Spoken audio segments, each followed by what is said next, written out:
eyaculación retardada y la hemospermia. Esta, como la van a hablar ustedes, pues la completamos si no dicen algo. ¿Ok? Con respecto a la eyaculación precoz, hay tres conceptos fundamentales para hacer el diagnóstico que vamos a ver en todas las definiciones, porque hay varias definiciones con respecto a eyaculación precoz, pero todas tienen tres conceptos básicos que son el tiempo de latencia eyaculatoria intravaginal, el control, la falta de control con respecto a la eyaculación por parte del paciente, y el distrés o las consecuencias negativas que le genera esto al paciente, que puede ser angustia, dificultades para relacionarse con parejas, depresión, etc. Todas las definiciones tienen estos tres conceptos y es lo que ustedes van a tener que preguntar cuando viene un paciente que viene por eyaculación precoz.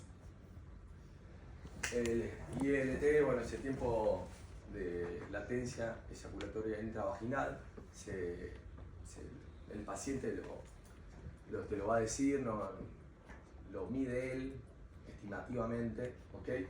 Y generalmente la media es de entre 5 y 6 minutos. Ese es un tiempo de latencia intravaginal eyaculatoria habitual, ¿ok? Puede variar entre países. Esta es la primera definición, que es la definición de la Sociedad Internacional de Medicina Sexual, pero vamos a ver que hay capaz algunas discrepancias con respecto a la guía europea o la guía americana. Define como una disfunción sexual masculina que se caracteriza por una eyaculación que puede ocurrir siempre o la mayoría de las veces dentro del minuto, ¿ok? Y esto es en la de por vida, en la primaria, desde que inician la relación sexual, desde que inician tener relaciones sexuales. O dentro de los 3 minutos en aquella que es la eyaculación precoz adquirida, que son aquellos pacientes que tuvieron relaciones sexuales satisfactorias, sin problemas en la eyaculación, y luego empezaron a tener tiempos de latencia eyaculatoria más cortos. La Sociedad Internacional de Medicina Sexual le dio ahí el límite en menos de 3 minutos. Pero además se tiene que asociar con la incapacidad de retrasar la eyaculación, que es lo del control, lo que hablábamos, y las consecuencias negativas personales que esto le va a generar. Después angustia, depresión, frustración, hasta tratan de evitar la relación sexual con sus parejas. Y el DMC5 adoptó esta misma definición, pero además le asoció que esto tiene que estar presente entre el 75 y el 100% de sus relaciones sexuales y por lo menos en un lapso de 6 meses, más que nada para la secundaria. ¿Está bien? En cuanto a su etiología, se desconoce, hay muchas teorías, desde hipersensibilidad de glande, ansiedad, hasta a un trastorno de los receptores de serotonina. La prevalencia también se estima, en lo que dicen las guías, es del 4%. En cuanto a la variable y la subjetiva, que después vamos a ver que son dos tipos, se estima que es más prevalente, pero la real se desconoce, ya que menos del 10% consulta esta patología de los pacientes que la tienen o la experimentan. En cuanto a eso, hay un trabajo que me pareció interesante, que fue una encuesta hecha por internet a más de 12.000 pacientes en Alemania, Estados Unidos e Italia, donde ellos vieron que la prevalencia era del 22.7%, pero solamente el 9% consultaron a un profesional y más del 90% no estaban conformes con el tratamiento que recibieron, ya que no vieron grandes resultados al respecto, o una gran mejoría. Con respecto a los tipos, vamos a ver que en todos los libros definen 4 tipos, pero realmente son 2 tipos. Son la de larga data, permanente o primaria, que ya la nombramos en la definición, ya que los síntomas siempre se inician desde que iniciaron relaciones sexuales, tienen esta sintomatología. Y acá hay un poco una discrepancia entre las guías y la Sociedad Internacional de Medicina Sexual en cuanto al tiempo. Como vimos, la Sociedad Internacional de Medicina Sexual dice que tiene que ser menor a 1 minuto, en cambio la UA dice menor a 2 minutos. También van a ver que algunos pacientes eyaculan hasta antes de penetrar. Eso es habitual de ver. En cambio la actividad secundaria, estos son pacientes que en algún momento en su vida tuvieron relaciones sexuales satisfactorias con un tiempo de latencia eyaculatoria intravaginal normal y en algún momento de su vida empezaron a experimentar este trastorno. ¿Está bien? Y acá el IUA dice que tiene que ser el tiempo de latencia entre menor a 2 a 3 minutos, cuando vimos antes que decía que era 3 minutos el límite, o que el tiempo de latencia eyaculatoria se tiene que reducir a más de la mitad de lo que habitualmente ellos tenían. Está bien, todo lo que dice la IUA. En cambio, también hay otros dos tipos que van a leer que en sí no son patologías, no son tipos de eyaculación precoz, que son la variable. La variable es una forma irregular, inconsistente, en donde el paciente puede experimentar eyaculaciones normales y a una eyaculación con un tiempo menor a 3 minutos, y esto le puede generar un tipo de angustia, aunque no sienta que no lo puede controlar, pero después sí tiene eyaculaciones normales. Y la subjetiva, que esto lo van a ver mucho en la consulta, que pacientes vienen y ellos dicen que tienen eyaculación precoz, pero cuando ustedes empiezan a indagar, a hablar con el paciente, te dicen que tiene tiempo de latencia eyaculatoria normales. Entonces es algo subjetivo del paciente, que para ellos están eyaculando más rápido, pero en cuanto eyacular normal, un rango normal o hasta mayor. Y estas dos no son patológicas, son variantes normales del desempeño sexual. ¿Okay? En cuanto al diagnóstico, el diagnóstico se hace con la anamnesis, la historia clínica. Uno interrogando al paciente llega al diagnóstico, no necesita grandes pruebas terapéuticas. Lo que sí siempre hay que indagar si el paciente tiene en conjunto una disfunción eréctil, porque vamos a ver que muchos pacientes con disfunción eréctil, como no logran una erección completa o la erección es de corto tiempo, ellos por un tema de ansiedad o por un tema de aprovechar esa erección por el tiempo que le dura, se apuran en eyacular. Entonces ellos capaz te consultan por una eyaculación precoz, pero uno cuando indaga se da cuenta que el paciente no tiene buenas erecciones y mejorando la erección del paciente ya este problema se resuelve. ¿Está bien? Es importante siempre evaluar la función eréctil, siempre evaluar qué medicación toma el paciente. Como después vamos a ver, hay mucha medicación que altera la eyaculación, y descartar patologías tiroideas y prostatitis. Y por eso hay que pedir un perfil tiroideo, pues el hipertiroidismo puede estar asociado a eyaculación precoz, un perfil normal con testosterona, ya que el hipogonadismo también puede generar trastornos eyaculatorios, y descartar también diabetes.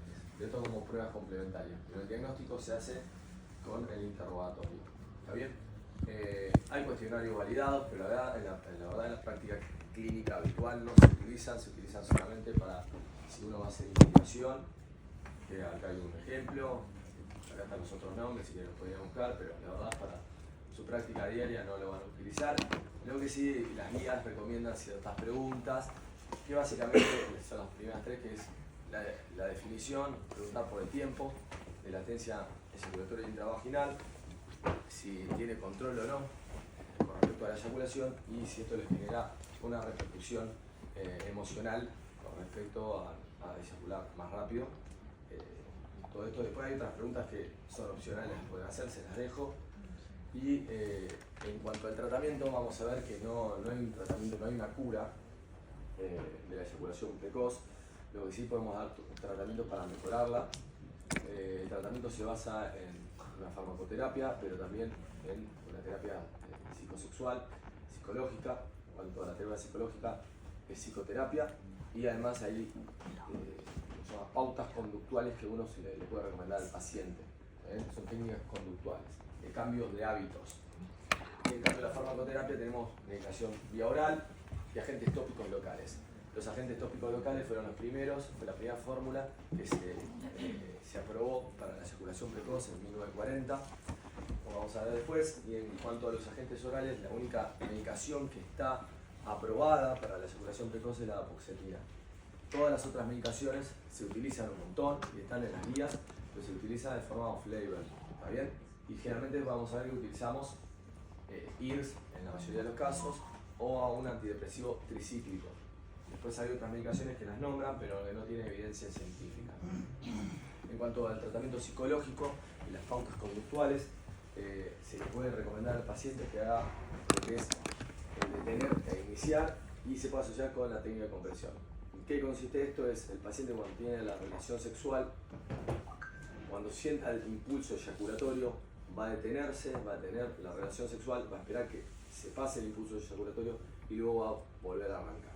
Y esto se puede asociar con la compresión del glande. Cuando tiene el deseo eyaculatorio se comprime el glande y como esto cortaría el deseo eyaculatorio. Esto lo puede hacer 3 veces y luego proceder al orgasmo.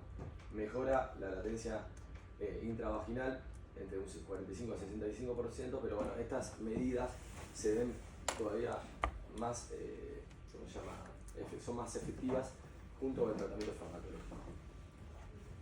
También uno se le puede decir al paciente que estas medidas las puede ir practicando mientras se masturba, para poder llevarlo a la práctica sexual. En cuanto al tratamiento farmacológico, una de las grupos de familia de fármacos que tenemos, que está muy nombrada en las guías, son los SIRS, que son los inhibidores de la recaptación de serotonina. Se utilizan ampliamente desde 1990, off-label, pero se utilizan un montón. Se puede dar a demanda o una dosis diaria. La dosis diaria genera mejores resultados todavía, pero bueno, pueden aumentar los efectos adversos. Igual son, en la mayoría de los casos, son fármacos muy seguros. La paroxetina dice que genera mayor retardo eyaculatorio. Después tenemos la sertralina, la fluoxetina, la citalopram. Ahí están las dosis. La clomipramina no es un INS, sino es un antidepresivo tricíclico que se describió en 1970. Se utiliza mucho para el trastorno obsesivo compulsivo. También se puede dar a demanda o dosis diaria.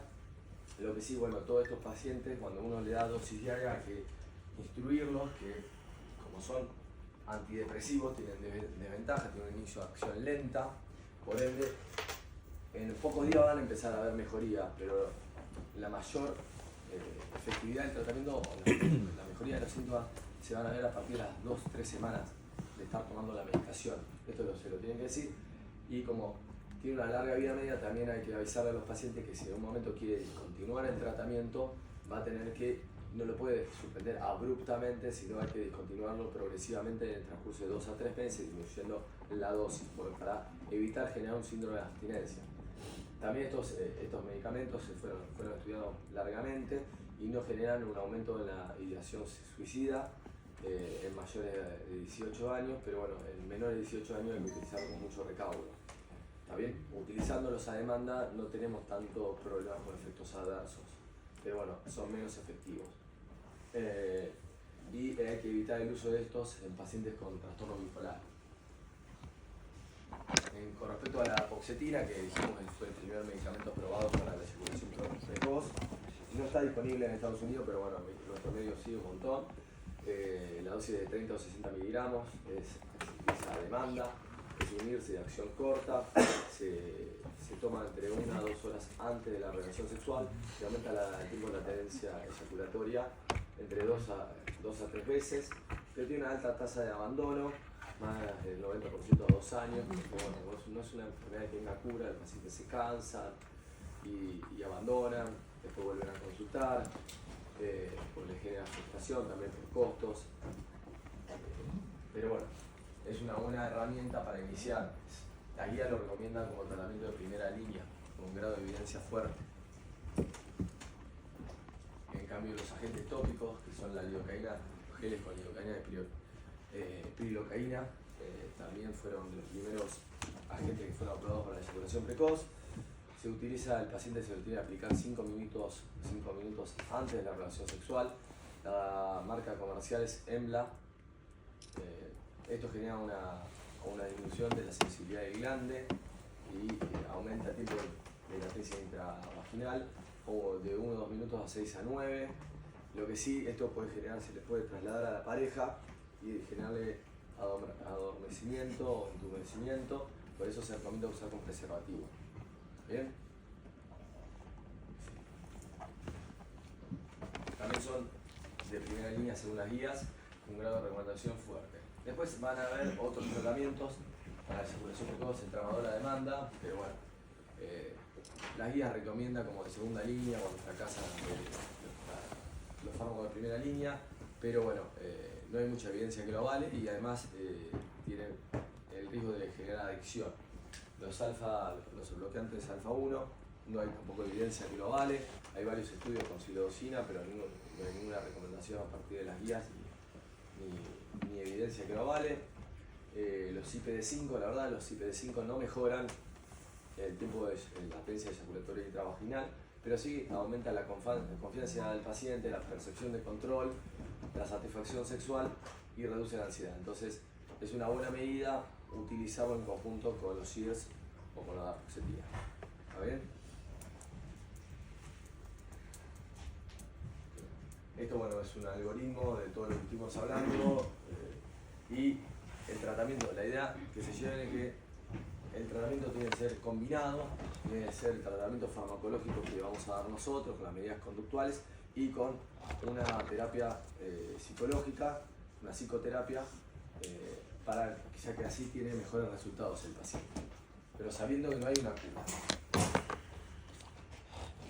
Acá hay un resumen de todas las medicaciones para que sepan con las dosis, si se puede usar a demanda o día y los grados de nivel de evidencia de todas las medicaciones. Y bueno, como verán, la mayoría son off-label, son pocas las que están aprobadas. Y bueno, eso es eyaculación precoz. ¿Alguna duda, pregunta? No.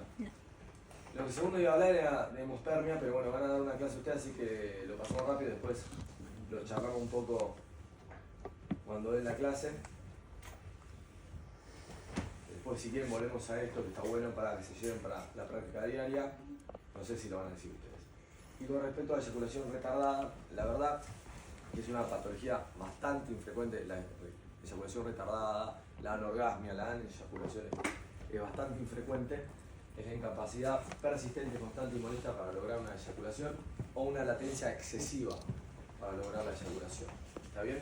Y obviamente esto también genera un distrés en el paciente durante la acción. Puede ser de por vida o adquirida, permanente, intermitente o situacional.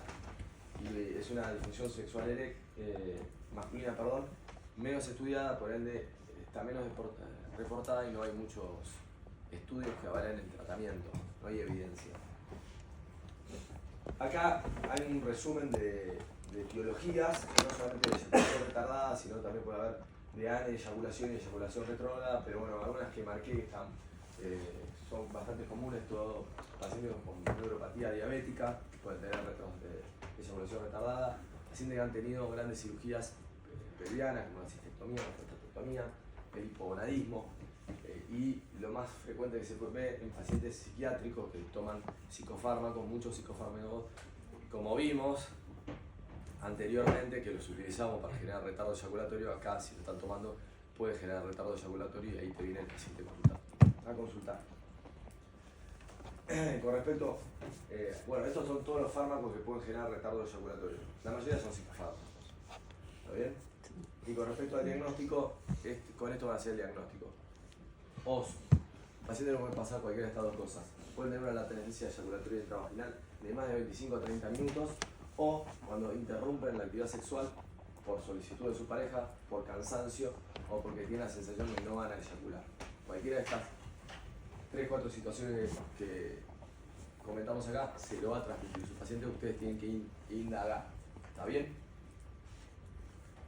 Con respecto al tratamiento, la verdad no hay evidencia. Entonces, ni la FDA ni ninguna guía les recomienda un tipo de tratamiento. Hablan de un montón de medicaciones.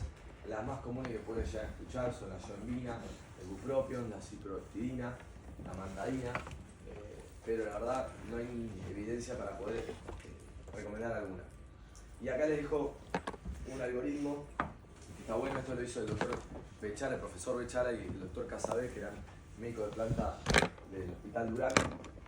Está muy bueno con respecto a aneyaculación y anorgasmia. Les va a ayudar un montón a ustedes a encarar a estos pacientes, porque son un poco frecuentes. El doctor Casabé y el doctor Bechala fueron médicos de planta del Hospital Durán y además fueron de los pioneros en la medicina sexual en la Argentina. El doctor Bechala falleció, el doctor Casabé se jubiló, pero sigue trabajando. Está muy bueno, y ahí están las dosis de medicamentos que favorecen la eyaculación. Que esto lo usamos nosotros, que yoembina asociada de ciprofloxacina, 8 miligramos de ambas, se le puede dar 2 horas antes de la relación sexual. Tiene que saber que estas pueden generar hipertensión al paciente. Amantadina entre 100 a 400 miligramos 2 días antes del coito, o se puede dar hasta 100 miligramos 2 o 3 veces por día. Ibupropión se puede dar a demanda o también por diario. Le dejé la medicación.